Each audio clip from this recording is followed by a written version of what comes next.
दोस्तों, जन्मदिन मनाते हैं तो जन्मदिन हमें किस सभ्यता के साथ मनाना चाहिए? विदेशी सभ्यता या सनातनी सभ्यता के साथ? तो बात है विदेशी सभ्यता कैसे? जैसे कि हम केक काटते हैं, ऊपर कैंडल लगाते हैं, फिर कैंडल को बुझाते हैं, केक काटते हैं और लोगों को खिलाते हैं। वही सनातन सभ्यता कहता है कि जिस दिन जन्मदिन हो बड़ों का आशीर्वाद लो, हवन यज्ञ करवा कर या मंदिर में जाकर के अपना जो है वो जन्मदिन त्योहार मनाओ आप। तो अब बात आती है जन्मदिन के उत्सव की, उल्लास की, खुशियां मनाने की। तो इसमें परंपराओं का क्या लेना देना? नहीं, खुशियों का कोई परंपराओं से लेना देना नहीं है। खुशियां हम जैसे मर्जी सेलिब्रेट करें, जिससे हमारे आत्मा को खुशी मिले, उस माध्यम से जो है हम अपनी खुशियों का इजहार कर सकते हैं, मना सकते हैं। फिर भी मैं ये टॉपिक क्यों ले रहा हूँ कि जन्मदिन वाले दिन या बर्थडे वाले दिन जो है हम सनातन पद्धति से जो है हम अपने जन्मदिन का त्यौहार मनाएं, या फिर हम पश्चिमी सभ्यता, विदेशी सभ्यता, केक काट कर, कैंडल बुझा करके हम अपने ये जन्मदिन का उत्सव, उल्लास, खुशी मनाएं। तो मैं हमेशा रेकमेंड करता हूं कि खुशी का कोई तरीका नहीं होता, जिस मर्जी तरीके से आप अपनी खुशी का इजहार कर सकते हो।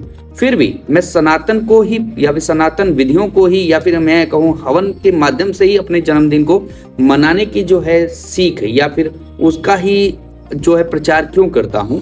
तो मेरा विचार है, और अगर आपको भी लगे कि मेरा विचार और आपका विचार एक जगह के ऊपर आके सिमिलर हो रहा है, तो कमेंट में जरूर आप कुछ वर्ड जो है, कुछ शब्द जो है वो जरूर लिखिएगा।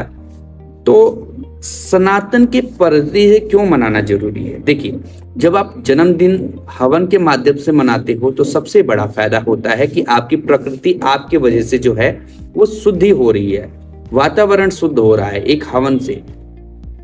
क्योंकि आप जब हवन में घी डालते हो, गाय के उपले डालते हो, चंदन की लकड़ी या फिर आम की लकड़ी डालते हो, उसके बाद हवन सामग्री डालते हो जो कि आयुर्वेदिक तरीकों से बना होता है, तो उसका जब धुआं उठता है तो वो बहुत शुद्ध होता है और प्रकृति को बहुत शुद्ध करता है, वातावरण को शुद्ध करता है, अशुद्ध हवाओं को दूर करके शुद्ध हवा जो है वो प्रकृति के अंदर मिलती है। सबसे बड़ा फायदा, अपने जन्मदिन के ऊपर आप समाज विकास, प्रकृति विकास करते हो। दूसरा फायदा, जब आप जन्मदिन मनाते हो तो आप जब हवन करते हो तो उससे क्या होता है, आपका वो ऊर्जा जो होता है, आपका जो घर का ऑरा जो होता है वो बहुत ऊर्जावान होता है, पॉजिटिविटी से भर जाता है। काफी आपके रोग जो होते हैं हवन के माध्यम से दूर होते हैं। दूसरा फायदा। तीसरा फायदा, जब भी आप हवन करते हो तो आप अपने घर में हवन के बाद अपने बड़ों का आशीर्वाद चरण स्पर्श करके करते हैं, ये फायदा। वहीं पे हम जब विदेशी परंपराओं के माध्यम से केक काटते हैं तो सबसे पहले जब हम केक काटते हैं तो वो विधि ही गलत है। देखिए, केक काटिए, आप जी भर के काटिए, मैं उस पर कोई टिप्पणी नहीं करूंगा, बट उससे पहले हम केक काटने से पहले हम क्या करते हैं, कैंडल को बुझाते हैं। और कैंडल कहाँ पे लगाते हैं? हम हमेशा केक के ऊपर लगाते हैं, फिर उसके बाद बुझाते हैं। और हर एक इंसान अपने जन्मदिन पे उन विशेष लोगों को बुलाता है जिनसे वो उसने अपने जीवन में अच्छे कामना की लिए आशीर्वाद लेना होता है। अपने बड़ों को बुलाता है, अपने दोस्तों को बुलाता है, अपने उन लोगों को बुलाता है जो जिनको वो अपनी खुशियों में शामिल करना चाहते हैं, और उसको लगता है कि ये आएगा तो मेरे को कुछ ना कुछ अच्छा वाला जो है पॉजिटिव वाइब्स, पॉजिटिव ब्लेस करके जाएगा। तो एक बात मेरा है, एक सवाल आपसे है कि आप बताइए कि क्या कभी भी आप जिनको बुलाते हो, उनको केक खिलाते हो, उससे पहले जब आप कैंडल बुझाते हो, तो साइंस भी कहता है जब हम कैंडल बुझाते हैं, या फिर आप उन दिनों को याद कीजिए जब पुराने लोग, पुराने जो हमारे घर के माताएं थी, दादी थी, दादा थे, वो हमेशा जब हम दिया जलता था तो उसको बोलते थे कि नहीं, दिए को आपने फूंक से नहीं बुझाना, उसको हाथ से बुझाना। ऐसा क्यों कहते थे? क्योंकि जो पुराने हमारे सनातनी जो माता पिता थे, जो दादा दादी थे, उन सभी को पता था कि जोत जो है वो कभी फूंक से नहीं बुझाते, उसको हाथ मार के बुझाते हैं। तो फूंक से क्यों नहीं बुझाते थे? क्योंकि आज साइंस भी कहता है फूंक जब हम मारते हैं तो उस फूंक में हमारे थूक का जो अंश होता है, और वो थूक जब हम फूंक मारते हैं तो थूक के माध्यम से जो जोत होती है वो जूठी हो जाती है। वहीं पे अगर हम बर्थडे मनाते हैं, उस पर केक के ऊपर हम कैंडल जलाते हैं और जब फूंक मार के हम कैंडल को बुझाते हैं, तो बताइए क्या आपका केक जूठा होता है कि नहीं होता? होता है ना। तो जब हम केक जूठा करके अपने बड़ों को जूठा केक खिलाएंगे तो आप बताइए क्या हमें कभी भी उनका आशीर्वाद मिलेगा क्या, या फिर उनके जो पुण्य जो है वो हमें लगेगा क्या? जी भर के आप केक मनाइए, बस आपको मैं विधान बता रहा हूं कि क्यों नहीं मनाना चाहिए।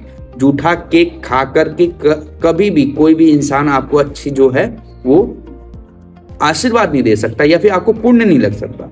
वहीं पे जब हम हवन करते हैं, अपनी परंपराओं को मनाते हैं, तो सबसे पहले हमने अपने जन्मदिन पे उस परम पिता परमात्मा को, उस 5 भू को चरण स्पर्श करते हैं, उस 5 भू के सामने नतमस्तक होते हैं, नमन होते हैं, जिसने हमें बनाया, जिसने पूरी सृष्टि को बनाया, जिसकी वजह से सृष्टि चल रही है, जिसकी वजह से हम जीवित हैं, उसका हम आशीर्वाद लेते हैं। वहीं पे हम केक काट के क्या कर रहे हैं? आपने बहुत सारे ऐसे रील देखे होंगे, लोग ऐसे ही केक एक दूसरे के मुंह पे लगा कर वेस्ट करते हैं, खिला करके वेस्ट करते हैं, और कोई भी उसमें रीति नहीं है। आप अपने जन्मदिन वाले दिन जो है, जो एक बहुत विशेष दिन है, उसको इतने फालतू कामों में वेस्ट कर रहे हैं, खराब कर रहे हैं आप। जन्मदिन के ऊपर आप हवन अवश्य करवाइए। क्यों करवाइए? क्योंकि देखिए कई लोगों के जो हैं ग्रह खराब होते हैं। मैं कहता हूं ग्रह उन लोगों के खराब होते हैं जो लोग जन्मदिन वाले दिन हवन या पूजा नहीं करते। अगर हम मात्र, मैं कहता हूं पूरे साल आप कुछ पूजा कीजिए या ना कीजिए, पूरे साल आप हवन करवाइए या ना करवाइए, लेकिन अपने जन्मदिन वाले दिन आप जरूर हवन करवाइए। क्यों करवाइए? क्योंकि देखिए जब आपका जन्मदिन जिस दिन होता है, उस दिन वो नक्षत्र सेम होते हैं। जिस तारीख को आपने जन्म लिया है उस दिन वही दिन होता है जो आपका जन्म के समय बना होता है। सारे नक्षत्र उसी रूप में होते हैं जो आपके जन्म के वक्त थे। तो अगर आप जन्मदिन वाले दिन पूजा करवाते हैं तो आपके सभी ग्रह जो होते हैं इनडायरेक्टली हवन करवाने से वो सभी शांत हो जाते हैं। दोस्तों आज का मेरा यही विषय था कि हम अपने जन्मदिन वाले दिन संस्कृति, अपने जो है सनातन संस्कृति के साथ जुड़े, हवन यज्ञ के माध्यम से अपने जन्मदिन को सेलिब्रेट करें, भगवान के मंदिर में जाकर सेलिब्रेट करें, गरीबों के साथ दान पुण्य करके हम सेलिब्रेट करें।